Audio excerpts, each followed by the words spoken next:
بسم اللہ الرحمن الرحیم۔ السلام علیکم۔ قتل مرتد کی شرعی حیثیت قرآن، حدیث اور تاریخی شواہد کی روشنی میں مسئلہ قتل مرتد شرعی حیثیت سے یہ بات اسلامی قانون کے کسی واقف کار آدمی سے پوشیدہ نہیں ہے کہ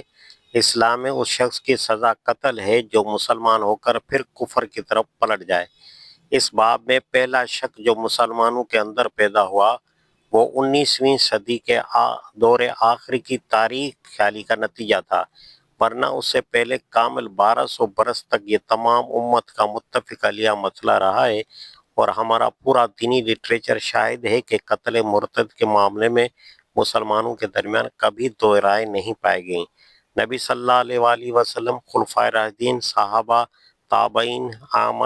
مجتہدین اور ان کے بعد ہر صدی کے علماء شریعت کی تصریحات کتابوں میں موجود ہیں۔ ان سب کو جمع کر کے دیکھ لیجئے، آپ کو خود معلوم ہو جائے گا کہ دور نبوت سے لے کر آج تک اس مسئلے میں ایک ہی حکم مسلسل و متواتر چلا آ رہا ہے، اور کہیں سے اس شبہ کے لیے کوئی گنجائش نہیں پائی جاتی کہ شاید مرتد کی سزا قتل نہ ہو۔ ایسے ثابت شدہ مسائل کے متعلق جن لوگوں نے موجودہ زمانے کی روشن خیالی سے متاثر ہو کر اختلافی بحث کا دروازہ کھولا، ان کی جسارت فی الواقع سخت حیرت انگیز ہے۔ انہوں نے اس بات پر غور نہیں کیا کہ اگر ایسے امور بھی مشکوک ہو جائیں جن کے لیے اس قدر تسلسل اور تواتر کے ساتھ شہادتیں پائی جاتی ہیں، تو معاملہ ایک دو مسائل تک محدود کہاں رہتا ہے؟ اس کے بعد تو زمانہ گزشتہ کی کوئی چیز بھی جو ہم تک روایتاً پہنچتی ہے شک سے محفوظ نہیں رہتی، خواہ وہ قرآن ہو یا نماز یا روزہ، بلکہ اس طرح سے یہی بات مشکوک ہو جاتی ہے کہ آیا محمد صلی اللہ علیہ وآلہ وسلم کبھی دنیا میں مبعوث ہوئے بھی تھے یا نہیں۔ اس قسم کے شکوک پیدا کرنے کے بجائے در حقیقت ان لوگوں کے لیے زیادہ معقول طریقہ یہ تھا کہ جو کچھ واقعہ ہے اور مستند شہادتوں سے ثابت ہے اسے واقعے کی حیثیت سے تسلیم کر لیتے، اور پھر غور اس امر پر کرتے کہ آیا ہم اس دین کا اتباع کریں یا نہ کریں جو مرتد کو موت کی سزا دیتا ہے۔ اپنے مذہب کی کسی ثابت و مسلم چیز کو اپنے عقلی معیاروں کے خلاف پا کر جو شخص یہ ثابت کرنے کی کوشش کرتا ہے کہ یہ چیز سرے سے مذہب میں ہے ہی نہیں، وہ دراصل یہ ثابت کرنے کی کوشش کرتا ہے کہ وہ کافر، نتوانی، شدھ ناچار مسلمان شو کی حالت میں مبتلا ہے، یعنی اس کا طریقہ فکر و نظر جس مذہب کے حقیقی راستے سے منحرف ہو چکا ہے اس میں رہنے پر وہ صرف اس لیے اصرار کر رہا ہے کہ وہ مذہب اس نے باپ دادا سے پایا ہے۔ حکم قتل مرتد کا ثبوت قرآن سے۔ ذرائع معلومات کی کمی کی وجہ سے جن لوگوں کے دلوں میں یہ شبہ ہے کہ شاید اسلام میں مرتد کی سزا قتل نہ ہو، اور بعد کے مولویوں نے یہ چیز اپنی طرف سے اس دین میں بڑھا دی ہو، ان کو اطمینان دلانے کے لیے میں یہاں مختصراً اس کا ثبوت پیش کرتا ہوں۔ قرآن میں اللہ تعالیٰ کا ارشاد ہے، پھر اگر وہ کفر سے توبہ کر لیں اور نماز قائم کریں اور زکوٰۃ دیں تو تمہارے دینی بھائی ہیں۔ ہم اپنے احکام ان لوگوں کے لیے واضح طور پر بیان کر رہے ہیں جو جاننے والے ہیں، لیکن اگر وہ عہد یعنی قبول اسلام کا عہد کرنے کے بعد اپنی قسموں کو توڑ دیں اور تمہارے دین پر زبان تن دراز کریں تو پھر کفر کے لیڈروں سے جنگ کرو، کیونکہ ان کی قسموں کا کوئی اعتبار نہیں، شاید کہ وہ اس طرح باز آ جائیں۔ التوبہ آیت نمبر 11-12۔ یہ آیت سورہ توبہ میں جس سلسلے میں نازل ہوئی ہے وہ یہ ہے کہ 9 ہجری میں حج کے موقع پر اللہ تعالیٰ نے اعلان برات کرنے کا حکم دیا تھا۔ اس اعلان کا مقصد یہ تھا کہ جو لوگ اب تک خدا اور اس کے رسول سے لڑتے رہے ہیں اور ہر طرح کی زیادتیوں اور بدعہدیوں سے خدا کے دین کا راستہ روکنے کی کوشش کرتے رہے ہیں، ان کو اب زیادہ سے زیادہ 4 مہینے کی مہلت دی جاتی ہے۔ اس مدت میں وہ اپنے معاملے پر غور کر لیں، اسلام قبول کرنا ہو تو قبول کر لیں، معاف کر دیے جائیں گے، ملک چھوڑ کر نکلنا چاہیں تو نکل جائیں، مدت مقررہ کے اندر ان سے تعرض نہ کیا جائے گا۔ اس کے بعد جو لوگ ایسے رہ جائیں گے جنہوں نے نہ اسلام قبول کیا ہو اور نہ چھوڑا ہو، ان کی خبر تلوار سے لی جائے گی۔ اس سلسلے میں فرمایا گیا کہ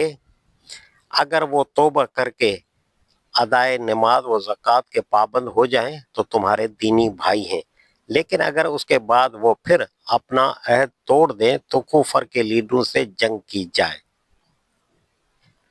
یہاں عہد شکنی سے مراد کسی طرح بھی سیاسی معاملات کی خلاف ورزی نہیں لی جا سکتی، بلکہ سیاق عبادت صریح طور پر اس کے معنی اقرار اسلام سے پھر جانا متعین کر دیتا ہے، اور اس کے بعد پس کافروں کے سرداروں سے جنگ کرو، سورۃ التوبہ آیت نمبر 12 کے معنی اس کے سوا کچھ نہیں ہو سکتے کہ تحریک ارتداد کے لیڈروں سے جنگ کی جائے۔ حکم قتل مرتد کا ثبوت حدیث سے۔ یہ تو ہے قرآن کا حکم، اب حدیث کی طرف آئیے۔ نبی صلی اللہ علیہ وآلہ وسلم کا ارشاد ہے، نمبر 1، جو شخص یعنی مسلمان اپنا دین بدل دے اسے قتل کر دو۔ یہ حدیث حضرت ابو بکر، حضرت عثمان، حضرت علی، حضرت معاذ بن جبل، حضرت ابو موسیٰ اشعری، حضرت عبداللہ بن عباس، حضرت خالد بن ولید اور متعدد دوسرے صحابہ سے مروی ہے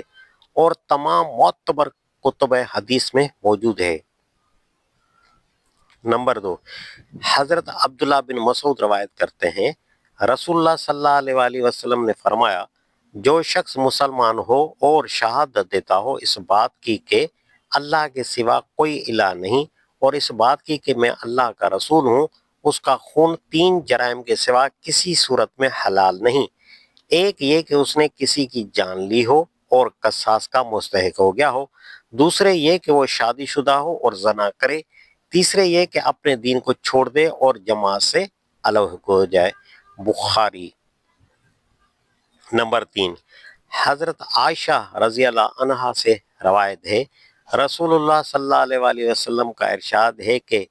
کسی مسلمان کا خون حلال نہیں الا یہ کہ اس نے شادی شدہ ہونے کے باوجود زنا کی ہو، یا مسلمان ہونے کے بعد کفر اختیار کیا ہو، یا کسی کی جان لی ہو، نسائی۔ نمبر 4، حضرت عثمان رضی اللہ تعالیٰ عنہ کی روایت ہے، میں نے رسول اللہ صلی اللہ علیہ وآلہ وسلم کو یہ فرماتے سنا ہے کہ کسی مسلمان کا خون حلال نہیں ہے بجز 3 صورتوں کے، ایک یہ کہ کوئی شخص اسلام لانے کے بعد کافر ہو گیا ہو، دوسرے یہ کہ شادی شدہ ہونے کے بعد اس نے زنا کی ہو، تیسرے یہ کہ وہ قتل کا مرتکب ہو بغیر اس کے کہ اسے جان کے بدلے جان لینے کا حق حاصل ہوا ہو، نسائی۔ حضرت عثمان رضی اللہ عنہ ہی کی دوسری روایت ہے، میں نے رسول اللہ صلی اللہ علیہ وآلہ وسلم سے سنا ہے، آپ فرماتے تھے کہ کسی مسلمان کا خون حلال نہیں مگر 3 جرائم کی پاداش میں، ایک یہ کہ کسی نے شادی شدہ ہونے کے بعد زنا کی ہو، اس کی سزا سنگساری ہے، دوسرے یہ کہ کسی نے عمدن قتل کا ارتکاب کیا ہو، اس پر قصاص ہے، تیسرے یہ کہ کوئی اسلام لانے کے بعد مرتد ہو گیا ہو، اس کی سزا قتل ہے، نسائی۔ باب الحکم۔ تاریخی تمام معتبر کتابوں سے ثابت ہے کہ یہ حدیث حضرت عثمان رضی اللہ تعالیٰ عنہ نے اپنے مکان کی چھت پر کھڑے ہو کر ہزاروں آدمیوں کے سامنے اس وقت بیان کی تھی جبکہ باغی آپ کے مکان کا محاصرہ کیے ہوئے تھے اور آپ کے قتل کے در پہ تھے۔ باغیوں کے مقابلے میں آپ کے استدلال کی بنا یہ تھی کہ اس حدیث کی روح سے 3 جرائم کے سوا کسی چوتھے جرم میں ایک مسلمان کو قتل کرنا جائز نہیں ہے اور میں نے ان میں سے کوئی جرم نہیں کیا ہے، لہٰذا مجھے قتل کر کے تم لوگ خود مجرم قرار پاؤ گے۔ ظاہر ہے کہ اس طرح یہ حدیث حضرت عثمان کے حق میں باغیوں پر صریح حجت بن رہی تھی۔ اگر یہ امر ذرا برابر بھی مشتبہ ہوتا کہ آیا یہ حدیث صحیح ہے یا نہیں تو سینکڑوں آوازیں بلند ہو جاتی کہ آپ کا بیان غلط ہے یا مشکوک ہے، لیکن باغیوں کے پورے مجمع میں سے کوئی ایک شخص بھی اس حدیث کی صحت پر اعتراض نہ کر سکا۔ نمبر 5، حضرت ابو موسیٰ اشعری رضی اللہ عنہ سے روایت ہے کہ نبی صلی اللہ علیہ وآلہ وسلم نے ان کو یعنی حضرت ابو موسیٰ کو یمن کا حاکم مقرر کر کے بھیجا، پھر اس کے بعد معاذ بن جبل کو ان کے معاون کی حیثیت سے روانہ کیا۔ جب معاذ وہاں پہنچے تو انہوں نے اعلان کیا کہ لوگوں، میں تمہاری طرف اللہ کے رسول کا فرستادہ ہوں۔ ابو موسیٰ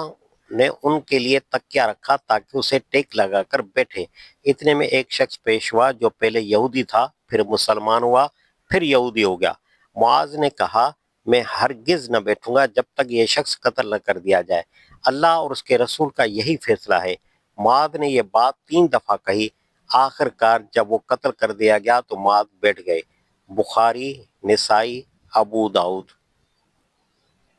خیال رہے کہ یہ واقعہ نبی صلی اللہ علیہ وآلہ وسلم کی حیات مبارکہ میں پیش آیا۔ اس وقت حضرت ابو موسیٰ حضرت صلی اللہ علیہ وآلہ وسلم کے گورنر کی حیثیت میں اور حضرت معاذ وائس گورنر کی حیثیت میں تھے۔ اگر ان کا یہ فعل واقع اللہ اور اس کے رسول کے فیصلے پر مبنی نہ ہوتا تو یقیناً نبی صلی اللہ علیہ وآلہ وسلم اس پر باز پرس فرماتے۔ نمبر 6، حضرت عبداللہ بن عباس رضی اللہ عنہ سے روایت ہے، عبداللہ بن ابی سرح کسی زمانے میں رسول اللہ صلی اللہ علیہ وآلہ وسلم کا کاتب سیکریٹری تھا۔ پھر شیطان نے اس کو پھسلا دیا اور کفار سے جا ملا۔ جب مکہ فتح ہوا تو رسول اللہ صلی اللہ علیہ وسلم نے حکم دیا کہ اسے قتل کر دیا جائے، مگر بعد میں حضرت عثمان نے اس کے لیے پناہ مانگی اور رسول اللہ صلی اللہ علیہ وسلم نے اس کو پناہ دے دی۔ ابو داؤد۔ اس آخری واقعے کی تشریح حضرت سعد بن ابی وقاص کی روایت میں ہم کو یہ ملتی ہے۔ جب مکہ فتح ہوا تو عبداللہ بن سعد بن ابی سرح نے حضرت عثمان رضی اللہ تعالیٰ عنہ بن عفان کے دامن میں پناہ لی۔ حضرت عثمان رضی اللہ تعالیٰ عنہ کو اس کو لے کر نبی صلی اللہ علیہ وآلہ وسلم کی خدمت میں حاضر ہوئے اور عرض کیا، یا رسول اللہ، عبداللہ کی بیعت قبول فرما لیجئے۔ حضور صلی اللہ علیہ وآلہ وسلم نے سر اٹھایا اور اس کی طرف دیکھا اور چپ رہے۔ 3 دفعہ یہی ہوا اور آپ صلی اللہ علیہ وسلم اس کی طرف بس دیکھ دیکھ کر رہ جاتے تھے۔ آخر 3 دفعہ کے بعد آپ صلی اللہ علیہ وسلم نے اس کو بیعت میں لے لیا۔ پھر آپ صلی اللہ علیہ وسلم اپنے صحابہ کی طرف متوجہ ہوئے اور فرمایا، کیا تمہارے اندر کوئی ایسا بھلا آدمی موجود نہ تھا کہ جب اس نے دیکھا کہ میں نے بیعت سے ہاتھ روک رکھا ہے تو آگے بڑھتا اور شخص کو قتل کر دیتا؟ لوگوں نے عرض کیا، یا رسول اللہ، ہمیں معلوم نہ تھا کہ آپ کیا چاہتے ہیں، آپ نے آنکھ سے اشارہ کیوں نہ فرما دیا؟ اس پر حضور صلی اللہ علیہ وسلم نے فرمایا کہ ایک نبی کو یہ زیب نہیں دیتا کہ وہ آنکھوں کی چوری کرے۔ ابو داؤد۔ نمبر 7، حضرت عائشہ رضی اللہ عنہا سے روایت ہے، جنگ احد کے موقع پر جبکہ مسلمانوں کو شکست ہوئی، ایک عورت مرتد ہو گئی۔ اس پر نبی صلی اللہ علیہ وآلہ وسلم نے فرمایا کہ اس سے توبہ کرائی جائے اور اگر توبہ نہ کرے تو قتل کر دی جائے۔ بہقی۔ نمبر 8، حضرت جابر بن عبداللہ رضی اللہ عنہ سے روایت ہے، ایک عورت ام رومان یا ام مروان نامی مرتد ہو گئی تو نبی صلی اللہ علیہ وآلہ وسلم نے حکم دیا کہ اس کے سامنے پھر اسلام پیش کیا جائے، پھر وہ توبہ کر لے تو بہتر، ورنہ قتل کر دی جائے۔ دارقطنی۔ بہقی۔ بہقی کی دوسری روایت اس سلسلے میں یہ ہے کہ اس نے اسلام قبول کرنے سے انکار کر دیا، اس بنا پر قتل کر دی گئی۔